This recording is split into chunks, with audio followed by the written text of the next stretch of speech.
Hello students, good morning to all of you. आगे discuss करते हैं। नेक्स्ट स्टडी का लो torque acting on current carrying rectangular loop. Torque acting on current carrying rectangular loop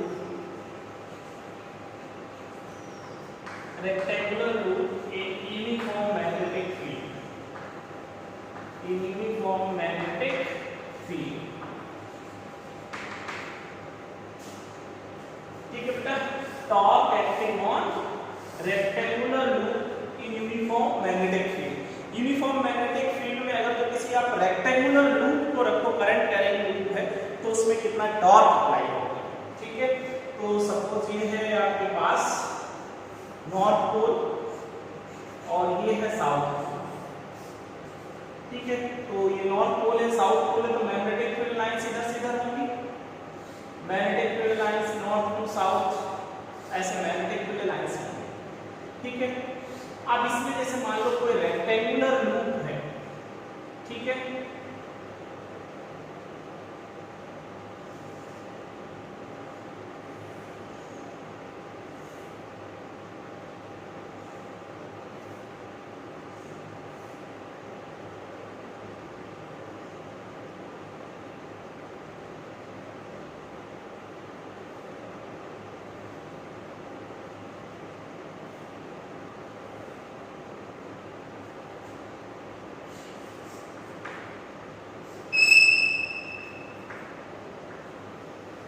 ठीक है, suppose इसमें I current flow हो रहा है ऐसे वापस।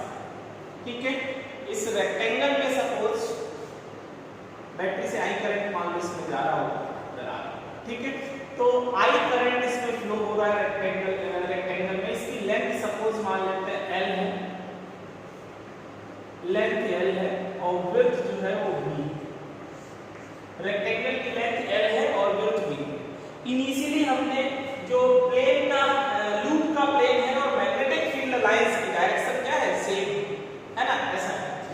ठीक है, तो जैसे ये मैग्नेटिक फील्ड इधर की तरफ है, अब इसमें कोई हमने रेक्टेंगुलर लूप रख दिया, तो इसमें कितना सबसे पहले देखते हैं फोर्स अप्लाई होगा।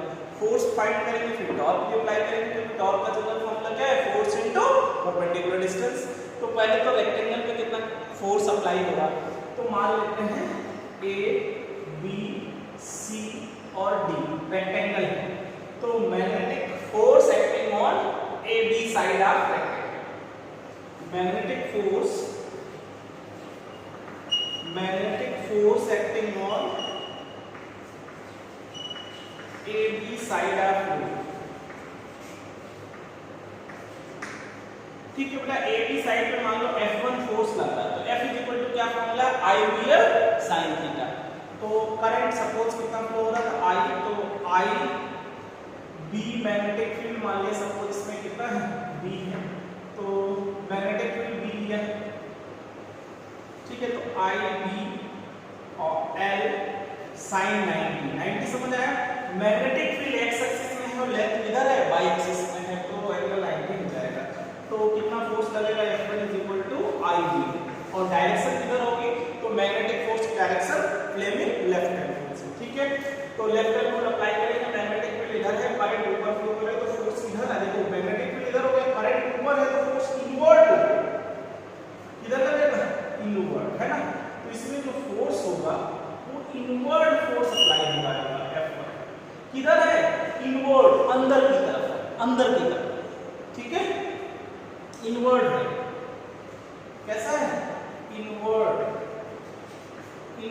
प्लेन। ठीक है, अब similar magnetic force acting on BC side, magnetic force acting on BC side of loop. तो बीसी साइड ऑफ लूप पे फोर्स निकालेंगे तो जीरो आएगा।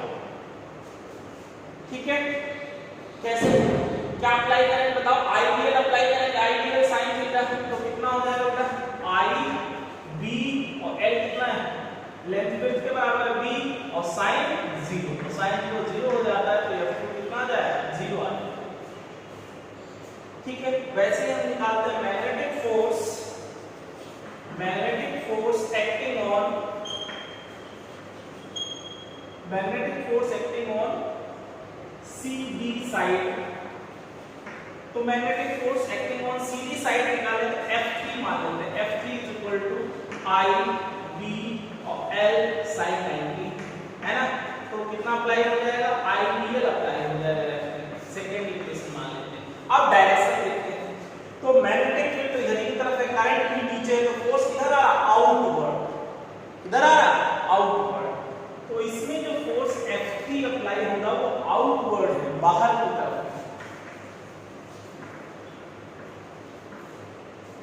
आउटवर्ड फोर्स, इसमें इनवर्ड लगा, इसमें आउटवर्ड। और वैसे ही हम लोग अप्लाई करेंगे तो magnetic force acting on DA side. तो DA साइड में भी थीटा कितना है, F4 मान लें तो IBB और sin 180। ठीक है, मैग्नेटिक फील्ड से 180 डिग्री पे भी ये फोर्स कितना आ जाएगा, ठीक है।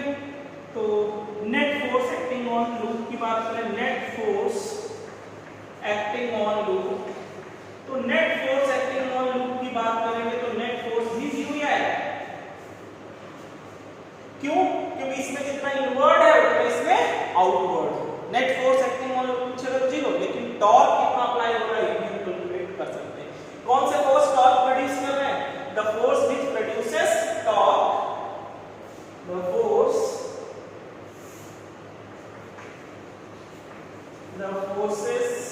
which produces torque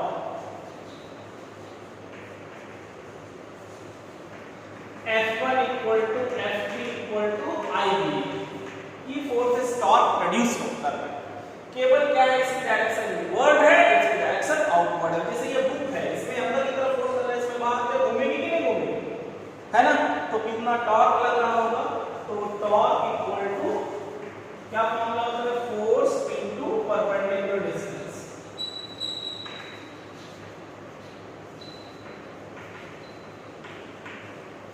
force into perpendicular distance. तो torque tau is equal to force कौन सा, IBL, और परपेंडिकुलर डिस्टेंस क्या है, दोनों फोर्सेस की परपेंडिकुलर डिस्टेंस विड्थ के बराबर है, तो B।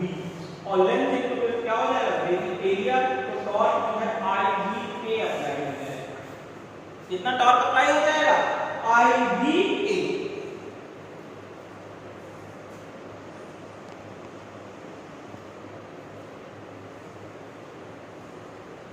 ठीक है बेटा, अगर तो स्टार्टिंग में हमने जो लिया है कि जो कॉइल है, रेक्टेंगुलर कॉइल, उसका प्लेन और magnetic field line same plane में है, तो कितना टॉर्क अप्लाई होगा, IBA टॉर्क अप्लाई होगा। I कितना करंट है इसमें, B मैग्नेटिक फील्ड और A एरिया ऑफ लूप। ठीक है, लेकिन ये बात तो समझ आ गया होगा, आसान है। नेट फोर्स पूछा जाए तो 0, लेकिन टॉर्क क्यों प्रोड्यूस हो रहा है, क्योंकि इसमें ये फोर्स इनवर्ड लग रहा है, इसमें आउटवर्ड पे घूम जाएगा। ठीक है, तो कितना टॉर्क अप्लाई होगा, फोर्स इनटू परपेंडिकुलर डिस्टेंस से कैलकुलेट करना है। ठीक है, अब स्टार्टिंग मान लो ये सपोज ऐसे प्लेन ऐसे ना रखा हो, थीटा एंगल पे ऐसे रखा हो, मैग्नेटिक फील्ड है ना, इसे थोड़ा सा ऐसे करके रख दिया जाए, बात समझ लेना। तो फिर कितना टॉर्क अप्लाई होगा, इसकी बात करते हैं।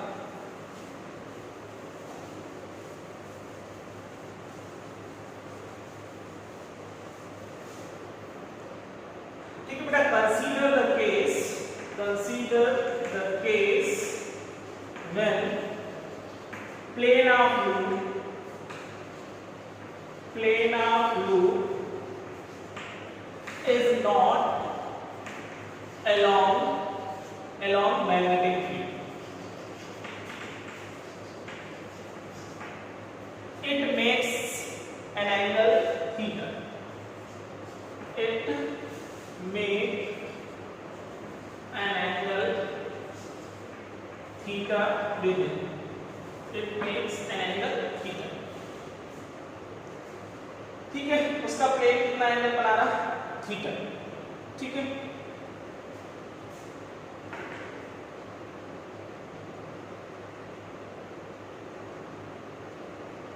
consider the case when plane of the loop is not along the magnetic field but makes an angle theta with it, but makes an angle theta with it.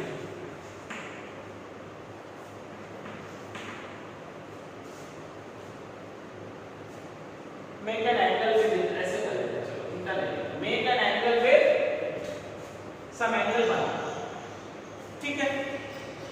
अब अगर हम ये कंसीडर करते हैं तो एरिया के जो प्लेन होता है, प्लेन में एरिया की डायरेक्शन एरिया के क्या होता है, नॉर्मल, ठीक है।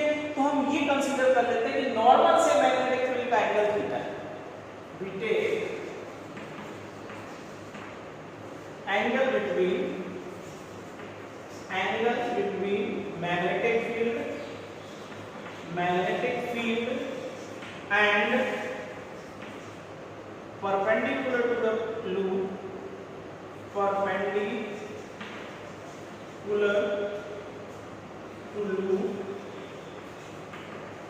is theta. We take angle between magnetic field and perpendicular to loop is theta.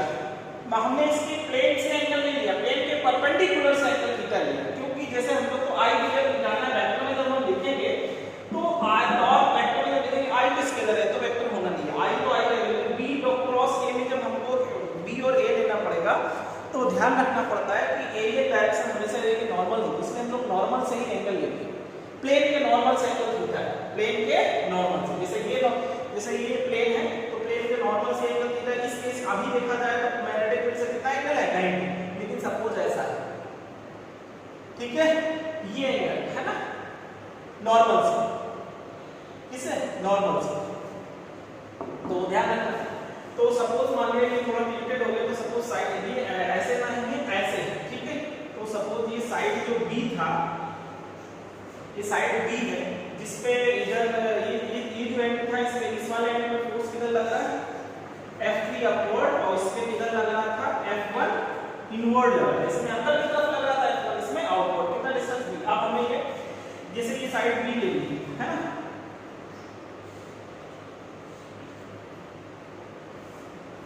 तो बी ले ली, विड्थ बी थी, बी डिस्टेंस दूरी पे लग रहा था। अब आपको पता अगर हम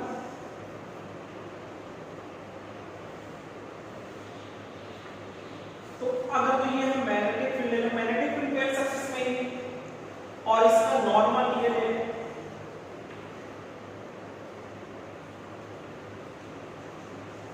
नॉर्मल टू प्लेन, तो मैग्नेटिक फील्ड जो है नॉर्मल टू प्लेन से कितना एंगल बना रहा है थीटा। अब हमको अगर तो ये देखना पड़े भाई टॉप निकालते तो क्या देखते हैं फोर्स इनटू परपेंडिकुलर डिस्टेंस, तो फोर्स ये है, परपेंडिकुलर डिस्टेंस ये लेना, ठीक है, और ये डिस्टेंस कितना है बताओ b/2, यहां से यहां तक,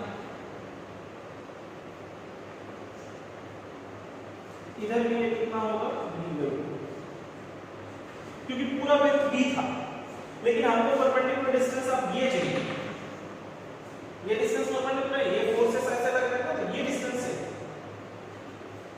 तो बेटा अब इसमें देखा जाए ये थीटा इधर वाला कितना हो जाएगा 90 माइनस थीटा, ये डिस्टेंस हमको चाहिए सब कुछ, तो ये डिस्टेंस बन जाएगा 90 माइनस थीटा, ये थीटा है, ये हो जाएगा 90 माइनस थीटा, तो cos 90 माइनस थीटा ये वाला है, ये बन जाएगा 90 माइनस थीटा, इधर वाला 90 माइनस थीटा और बेस अपॉन हाइपोटेनस, ये मान लो डिस्टेंस यहां से यहां तक ये x मान लें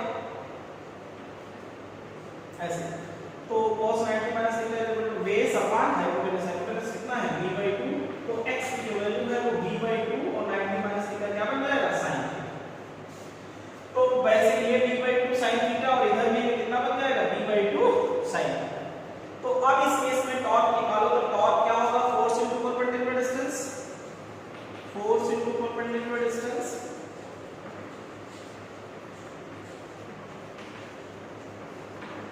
तो टॉर्क इक्वल टू फोर्स, कौन सा फोर्स लगा रहा था IBL, और परपेंडिकुलर डिस्टेंस कितना है बताओ 2x, XA और XA 2x, तो IBL और x की वैल्यू कितना है, x की वैल्यू है b/2 साइन थीटा। तो ये 2 से 2 कैंसिल हो जाएगा, आई बी एल क्रॉस बी और साइन थीटा, और एल क्रॉस बी क्या बन जाएगा, एरिया। तो torque acting on rectangular loop का जनरल फॉर्मूला क्या बन जाता है, आई बी ए साइन। क्या फॉर्मूला है, आई बी ए साइन। ठीक है, आई बी ए साइन थीटा। और यह torque general for n turns if number of turns is capital N in the coil, if capital N is the number of turns in the coil,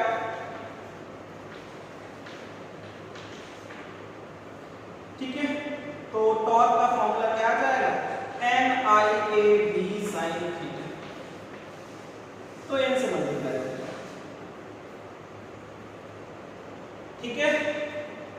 तो बात समझ आ गई, हम लोग को ध्यान रखना है, इसको हमने प्लेट को मैग्नेटिक फील्ड से थीटा एंगल पर नहीं लिया, प्लेट के नॉर्मल का मैग्नेटिक फील्ड से एंगल कितना लिया है, ठीक है। तो थोड़ा सा क्योंकि ये डायरेक्शन एरिया नॉर्मल ही लेते हैं, ठीक है, तो उसी वजह से ऐसा किया गया। अभी डाइपोल मोमेंट बताएंगे क्या होता है लूप का, तो वो थोड़ा और इंपॉर्टेंट बात होगा। तो समझ गए थे। वैसे अगर जो मैग्नेटिक फील्ड की डायरेक्शन और उसी में रेक्टेंगुलर लूप का प्लेन है, तो कितना टॉर्क अप्लाई होता था, आई बी, ठीक है।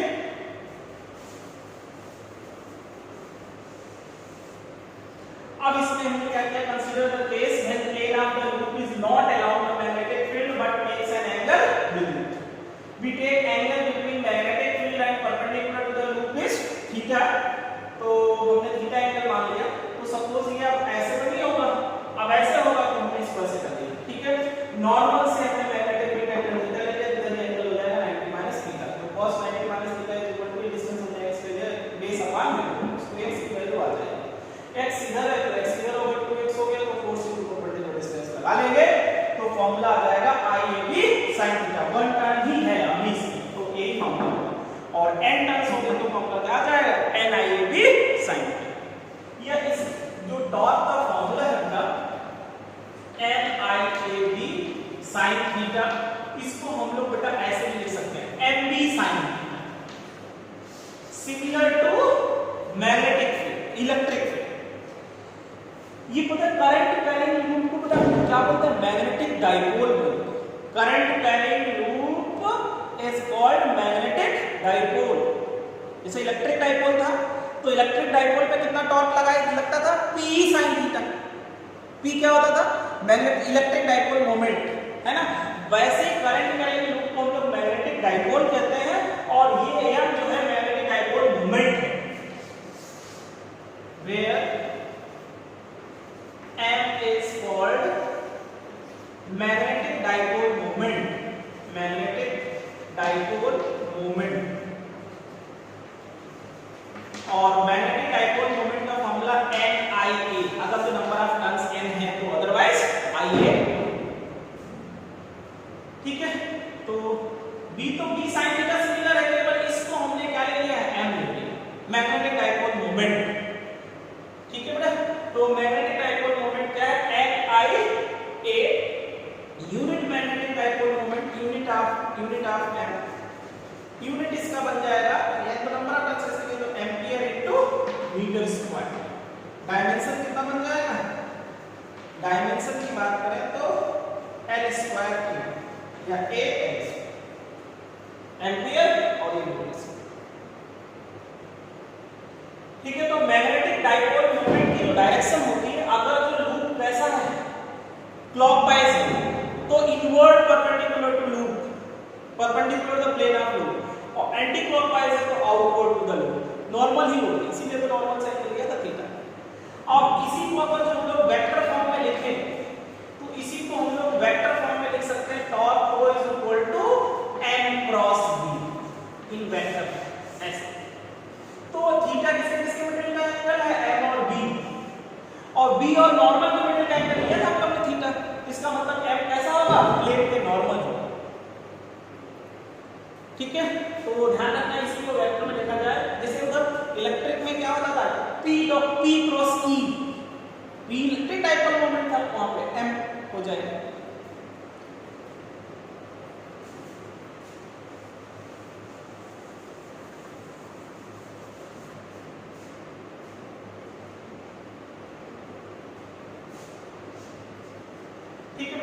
तो ध्यान रखना थीटा किसके किसके में डिफरेंस होने वाला है, m और v। तो direction of magnetic dipole moment is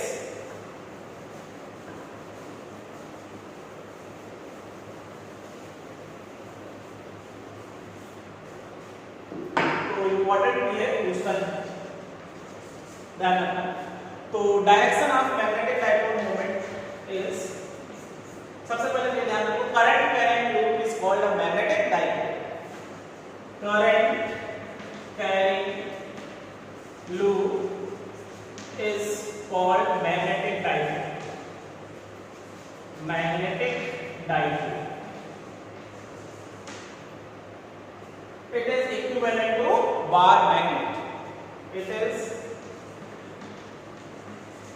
equivalent to bar magnet. ठीक है, बार मैग्नेट होता है ना, जैसे नॉर्थ पोल और साउथ पोल, दो पोलों पे नॉर्थ पोल और साउथ पोल डाइपोल है, वैसे ही ठीक है करंट कैरिंग लूप को किसी भी शेप का हो, रेक्टेंगुलर शेप हो, सर्कुलर शेप हो, किसी भी शेप का अगर तो लूप है तो वो मैग्नेटिक डाइपोल होगा। उसका एक सरफेस नॉर्थ पोल की तरह बिहेव करेगा, दूसरा साउथ पोल, ठीक है। और ध्यान रखिए डायरेक्शन ऑफ मैग्नेटिक डाइपोल, ये ठीक है, current carrying loop is called magnetic dipole. It is equivalent to bar magnet and its dipole moment and magnetic dipole moment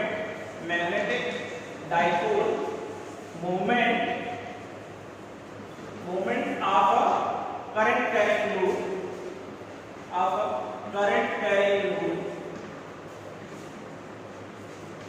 is क्या फॉर्मूला था, m is equal to I E, number of turns n होंगे तो n I E, ठीक है। Direction of magnetic dipole moment, direction of magnetic dipole moment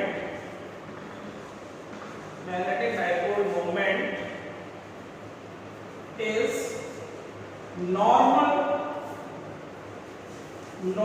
to the plane of loop, normal to the plane of loop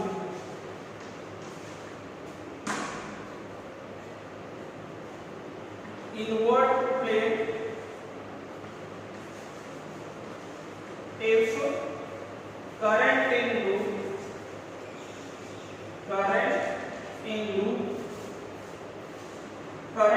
loop is clockwise and outward to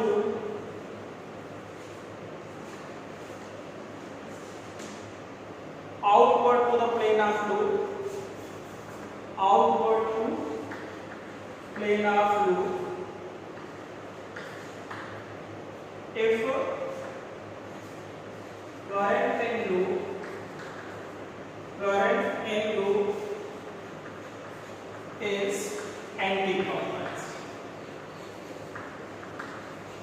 तो direction में जाना है, direction of magnetic dipole moment is normal to the plane of loop, ठीक है।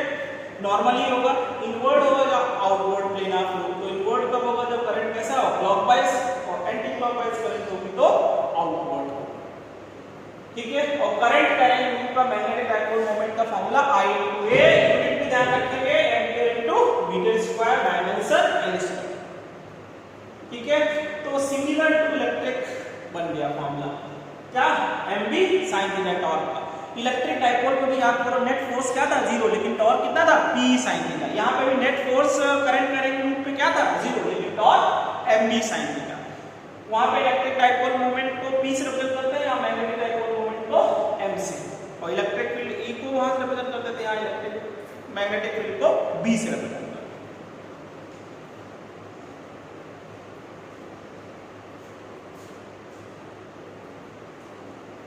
तो clear हो गया होगा ये।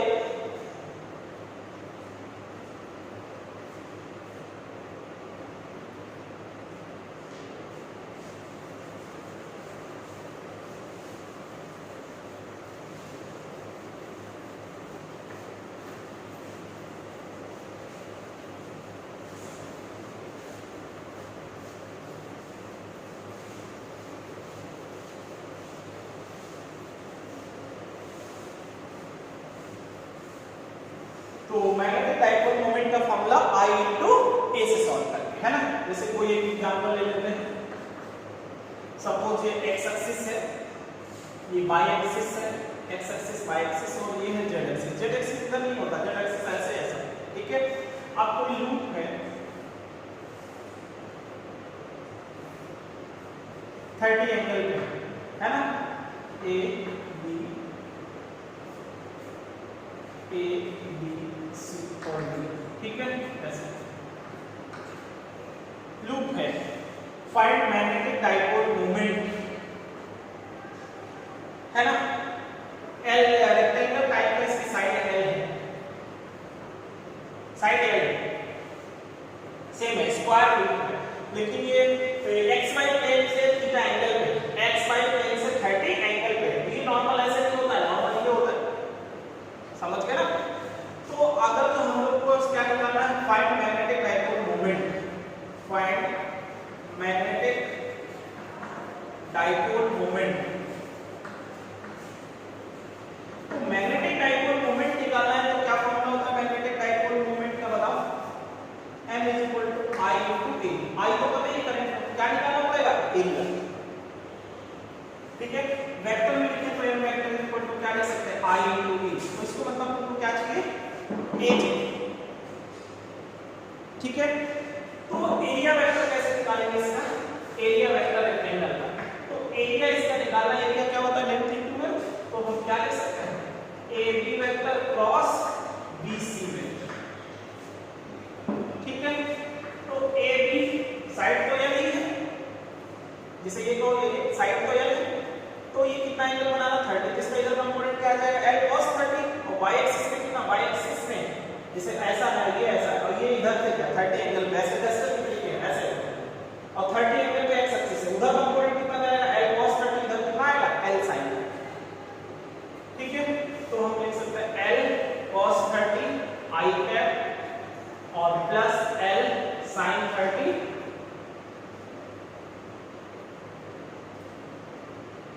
K कैप, ठीक है। और क्रॉस BC कितना हो जाएगा, BC ये तो z माइनस LJ, ठीक है। तो एरिया वेक्टर आ जाएगा, तो area vector is equal to L cos 30 3/2 I cap plus L sin 30 1/2 K cap और क्रॉस करना है माइनस LJ कैप, ठीक है। तो इसका पहले इसके साथ करेंगे तो माइनस L² 3/2 I cos 3 और प्लस का माइनस ही हो जाएगा L² 2 K cap cos J cap, ठीक है बेटा। तो A vector is equal to minus L² 3/2 K cap, है ना, और माइनस L² 2 और A cos J आ जाएगा माइनस I कैप।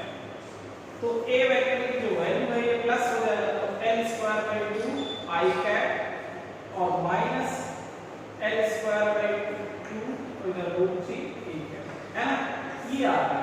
तो डाइपोल मोमेंट कितना बन जाएगा, I और L² 2 कॉमन हो जाएगा, I cap minus √3 J cap, ऐसा।